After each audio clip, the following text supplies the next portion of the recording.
This is the Page Publishing Book Club. How you doing? I'm your host, Alice Stockton Rossini. Rob Barrett's my engineer. How you doing, Robbie? Ever wonder what happens if you never die? I mean, never. If humans actually achieve immortality? John Mazurk is a former military intelligence officer with a very active imagination. And he started thinking about that, and the next thing he knew, he was publishing a book entitled Returning to Eden. So, John, I guess you want to live forever? Oh, I don't mind if I die. Because that's inevitable. What's going to happen, though, is in about 250 years, humanity is going to achieve immortality because of advancements in the sciences and the technologies. Then the question becomes, how do they cope with that? How would you cope with that? See, those are the issues that I try to address in the book, because the fact that even starting with such things as just education, what do? We train kids to get jobs so that someday you can retire. So now you have immortality. There's no such thing as retirement. You now have to understand, how do we prepare people for that inevitability?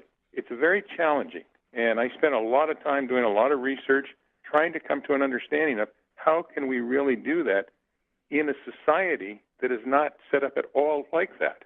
Why? What made you go there?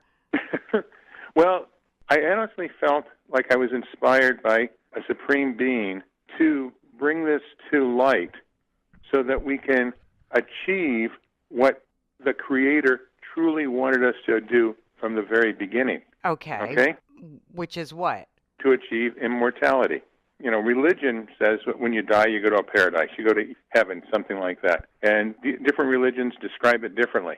They never talk in terms of the fact, what that eternal life is like. What's your shape? What are you? If it's purely just your soul, and the soul is an energy source that's released from the body at its physical demise. Yeah, energy cannot be created nor destroyed. It is eternal. That's laws of physics. Okay. It also then becomes timeless. One of the things I do in the book is I describe an equation that talks in terms of the fact that with no change and no consciousness, you have infinity. Okay. However, we have change. So how are we going to cope with those changes, talking about changes like the environment changes, everything like that? Because if we can achieve an immortality within our own physical being, we're not going to change. But, our mind is going to continue to grow and grow and grow. And knowledge throughout all of humanity is going to grow until we achieve an infinite knowledge. And that infinite knowledge then takes us into that total immortality. Interesting. Okay? Yeah. And that's what I talk about in the book. Is it a story about something? Is there a beginning, middle, and an end? I guess there isn't an end, is there? Basically, the book is set up in a way. I projected 100 years in the future, and I put together a symposium that is responsible for bringing to light to humanity all of the education, resources, government, everything, social sciences, mores, folkways, entertainment, all those things. How are they going to change as we venture into this immortal existence? Okay? So that's what the symposium does, and I basically break it down into different professors doing their presentations. So I have one in economics, I have one in engineering, I have, education, anthropology, whatever, the whole thing. Well, the symposium is going on 100 years in the future, and the president of a university is the one that's responsible for putting together the symposium. A lot of the storyline to the book was based on how she grows up and everything. She's 100 years old. She's got about 50 years left of life. Well, there's people that don't believe what she's putting forward in the symposium, and there's physical attacks at different locations. But they're against all the idea that we're going to be moving forward into a totally different world. And so then it's a matter of trying to control those attacks as well. And then toward the end, it actually shows the resolution of that as we actually then are able then to make that break in time, and then it jumps 250 years in the future, and you hear, Eureka! and Oh, we've made the discovery. all right, John. Sounds like you really may have some insight there into the future. How about we take a trip into space now with Robert Stack? This guy loves space travel. He's written several books on space travel. His fourth is entitled "Time to Travel Again in Space." Robert, how you doing? Yeah, and it's the same six major characters. Okay, refresh our And memories. William Weatherby and Jennifer Little, Jonathan Stark and Margaret Rather, and Frederica Jones and George Drew. They're a mix of scientists, physicists, biochemists, climatologists, engineers, and they have developed a spaceship that basically is indestructible and can travel faster than the speed of light. They have taken a group of individuals, maybe 10 million or something like that, from what I call Earth 1, because it's going to have a extinction level ice age come. And they put them on a new planet in the Andromeda galaxy. And this last book, 225 years have passed since they brought the people to the new planet, which I call Earth 2. And they have spent the last 25 years on the planet. It's been 200 years since they brought the people there. So they aren't over 200 years old. They're all in their 70s, and they decide they want to travel again. And on this new planet, the life expectancy is around 120 years. So they have 40 to 50 years, they figure, still left on their life, and they want to go back, and they have found humanoid life forms on several planets. And the interesting thing is, all the life forms have DNA, the same DNA that is in the humans, and they do studies to show that it's possible that they could intermate with these other individuals on other planets and produce viable offspring. Their DNA is so similar. Before they could travel 10 to the 10th times faster than the speed of light, they now can travel 10 to the 20th times faster than the speed of light. And when they are going that fast, they actually go ahead in time. When they are going between the speed of light and 10 to the 10th times the speed of light, they go back in time. And they have gone to the end of the known universe. And they find that in this void, all there is in there is dark energy and dark matter. And our universe is expanding into that. And while they're doing this, they decide, well, maybe they should go back to the 20th century and see if they can bring more people to another Earth-like planet. And so they do find a new planet, and they go back to Earth 1 before the Ice Age hits and brings a lot more people to this new planet. But the problem is, when they took the first group of people to Earth 2, they did a lot of screening to try to pick people that would work together and produce a society that was viable and that the human race could exist. This new planet, they find that the people have exactly the same problems. In 100 years, they have polluted it and done a lot of damage to it, just like they did to Earth 1, because they haven't learned anything. Where the people on Earth 2, not only is the life expectancy increased, but their quality of life has increased. They're still very physically and sexually active up until about the time they die. Wow. And Okay, so, that's nice to know. And so their lifestyle and everything has really improved. On this new Earth, the lifestyle hasn't. And this frustrates the space travelers. And the machine, the spaceship that they made, and because of the material out of which it's made, it's indestructible. They don't want that spaceship to fall into the hands of anyone who may use that to try to conquer people. And so they decide to fly back to the edge of space and do more exploring into the void and see what's really in there. And they decide that they'll just keep on flying the ship until they all die. Ooh, that sounds so ominous. But obviously there's more to the story, right, Robert? All right. Calvin Cherry wrote a prequel to Dracula. It's a character he's been fascinated with since he was about 7. Years later, he got the Bram Stoker unabridged version of Dracula, and he's wanted to pay homage to him ever since. So he got this idea to write a book making Stoker the central character of his Dracula novel. And so he's published his first book. It is entitled Stoker. All right, so once the book came to you about 11 years ago, what happened next? Had an outline together within like a couple of days, and just kind of kept revisiting that outline and expanding upon it. And all the characters in the book, with the exception of a couple of people or historical figures, Bram Stoker's family and his employer, Sir Henry Irving.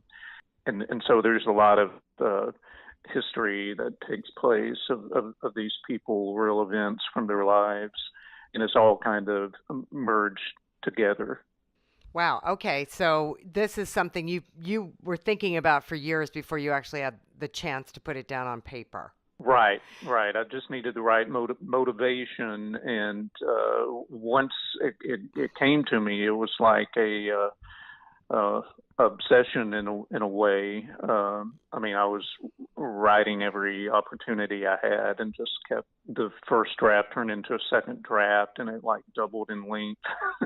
And at the time, I just kind of engrossed myself. I was listening to an audio version of Dracula going to and from work in my car. And I watched a lot of the movies too. A lot of them I had seen before, but none of them really follow the novel. They all kind of go off, in left field, and some of them are better than others. But I read a lot of Bram Stoker's other works as part of my research, and also several biographies on him and Sir Henry Irving, and just vampire lore in general, because I kind of wanted to go back to the taproots of the myth and everything. The plot starts with a premise that I got from one of his other novels, which is about a mummy, because I needed a way for him to connect with the spirit of Vlad the Impaler, who had been dead for several hundred years. And once that happens, basically he began haunting Bram Stoker and following him around, invading his dreams, and ends up sending Bram Stoker on a quest. And he is pretty much imprisoned to write his book, Dracula. And through it all, strange things begin happening to his family, and he's out of the country and can't even come to their aid. And his son, Noel, and a friend of his named Jonathan end up realizing what is going on, and eventually, similar to Bram Stoker's Dracula, in the end, there's a team of people who end up coming together to save the day.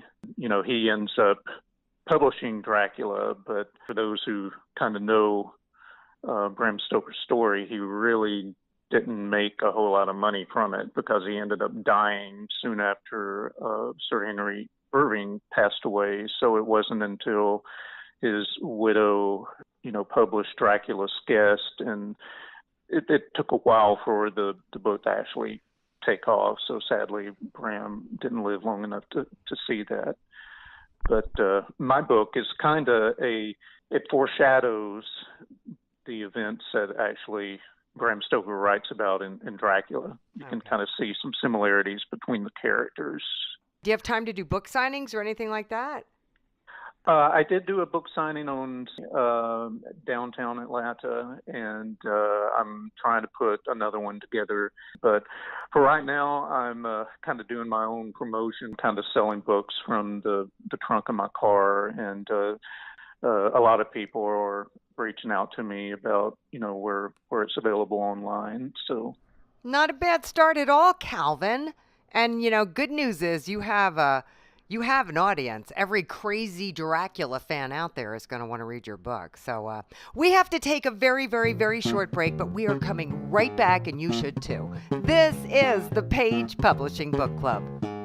Have you written a book and want to get it published? Then now's the time to call Page Publishing at 800-204-6099 and do it immediately. You see, they're looking for authors of all types of books, and unlike most publishers, Page Publishing will take the time to review most of the books submitted to them, and they'll even give you their feedback. And if they like what they read, Page Publishing will get your book into bookstores and for sale online at Amazon, the Apple iTunes Store, and other outlets. They'll handle everything: copyright protection, printing, cover art, publicity, and editing. So if you've written a novel, a children's book, a cookbook, inspirational work, a book of poetry, or biography, and want to get it published, then you need to call Page Publishing and do it immediately. Call 800-204-6099 now for your free author submission kit. Your road to fame and fortune could very well start with this simple phone call. For your free author submission kit, call Page Publishing at 800-204-6099. We're back on the Page Publishing Book Club. I'm your host, Alice Stockton Rossini.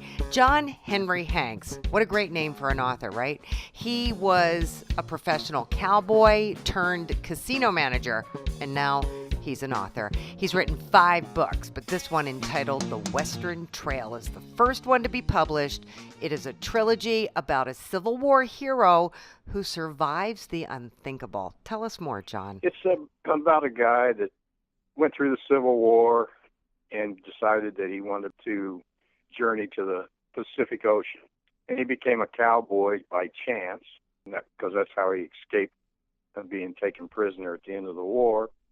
And he worked some cattle ranches in Texas, and he finally decided he was going to go to the Pacific Ocean. So it's a story about how he journeyed to the Pacific Ocean and back to a place where he thought he would like to live, and he found the Hidden Valley. And it's about the hardships and what they actually had to go through, in the best of my imagination. It's not like what you see in the movie or in books, but it was a hard life, and trying to make a living out of it was even more difficult. What did he try to do for a living? Well, when he found the Hidden Valley, he also found it was a valley that had been inhabited by the Anasazi Indians, with the cliff dwellings and such.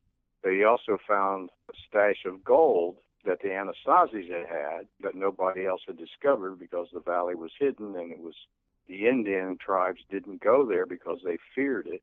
So he ended up with a lot of money, and there was a village or a town, probably within 30 or 40 miles, and that's where he started buying stuff to make his life in the valley, and tales about how he had to do that and what it took to survive and the hardships. At one point he broke his leg and was laid up, and the Indians helped him because he had helped one of the Indians with the same problem earlier, and they remembered it, and that's how he met his future wife. She was a captive. He thought she was Indian, but she was actually Mexican. And from there, they forged an empire, and he built a house.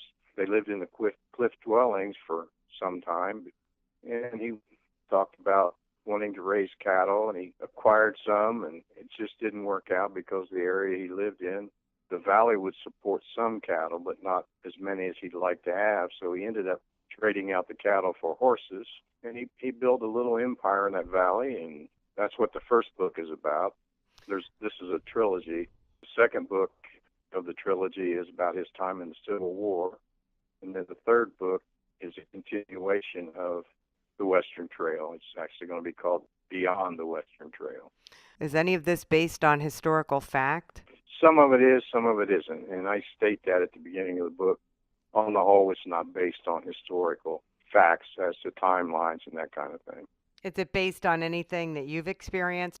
Some of it's my imagination, some of it's from my life. I grew up around horses, had horses, and I had race horses and then quarter horses, and I rodeoed. So some of it's about cowboys that I actually lived, and I try to put it as if it was back in that time period.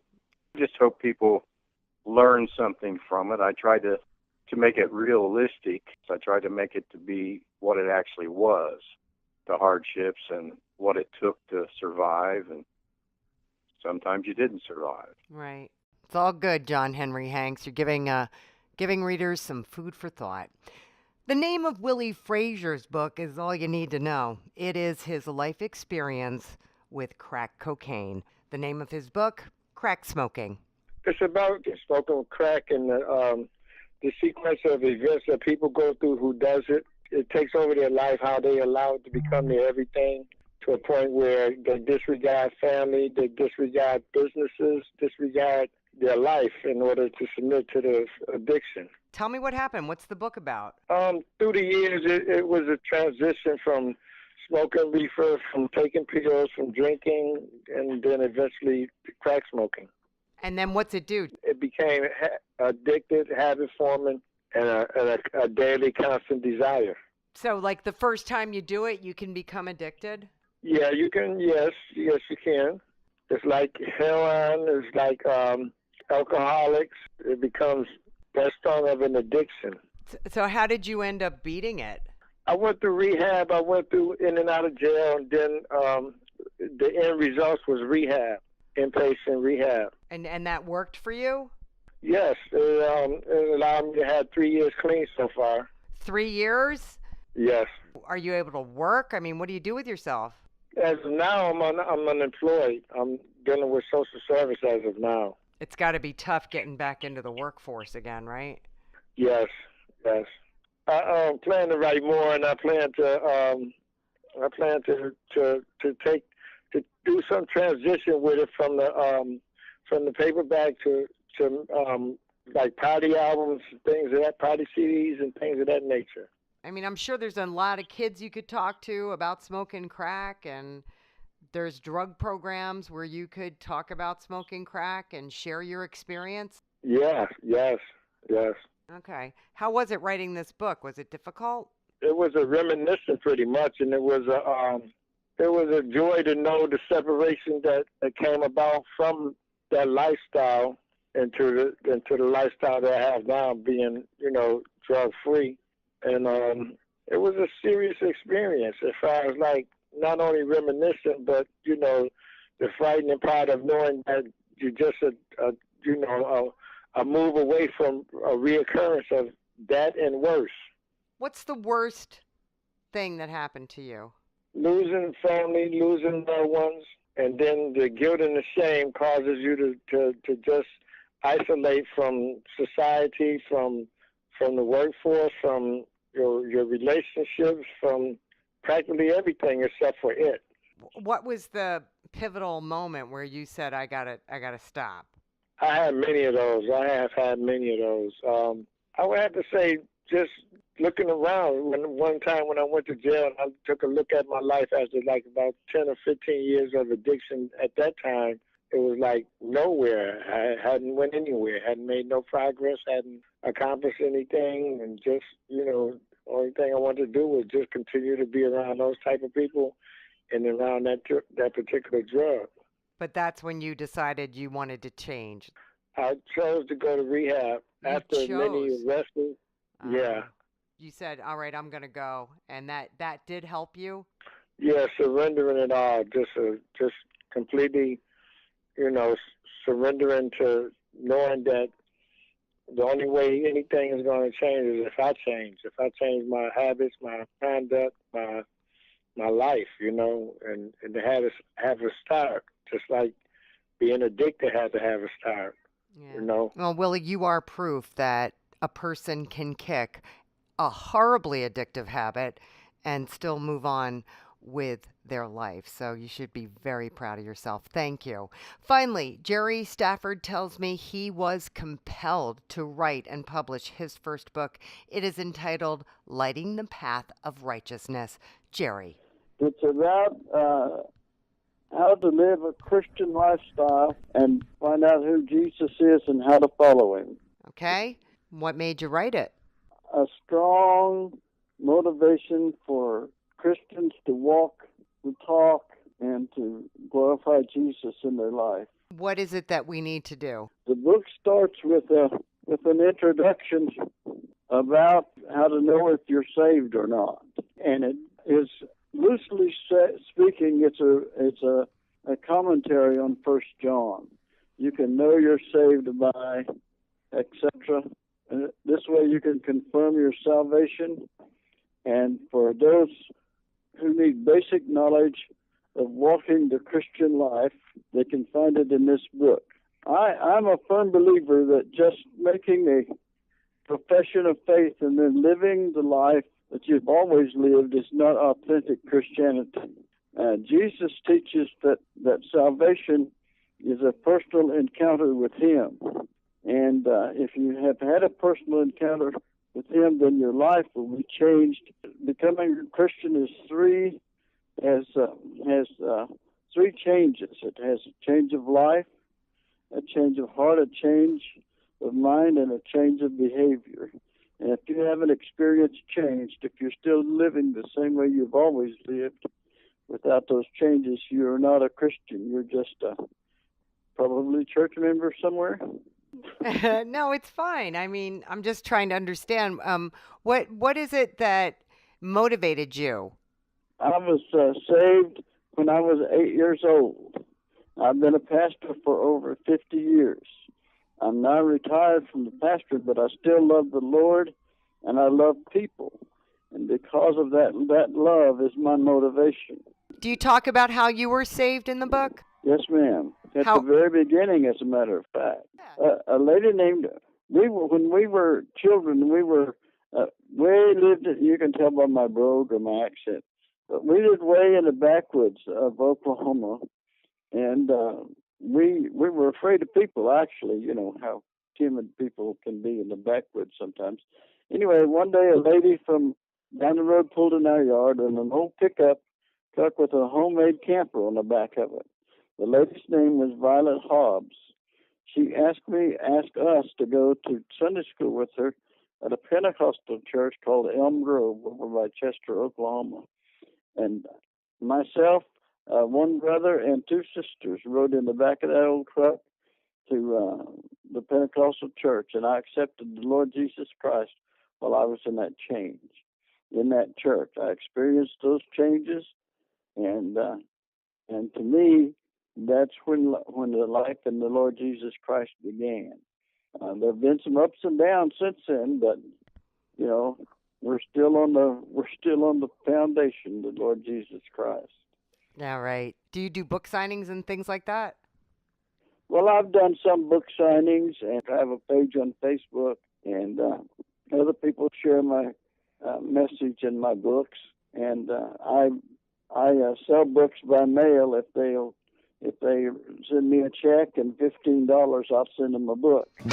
Well, good enough, Jerry, and I can't believe it. We are out of time. Thank you to my authors, and thank you for being with us tonight. Remember, you can download us anytime at 710WOR.com. I'm Alice Stockton Rossini for the Page Publishing Book Club. See you next time.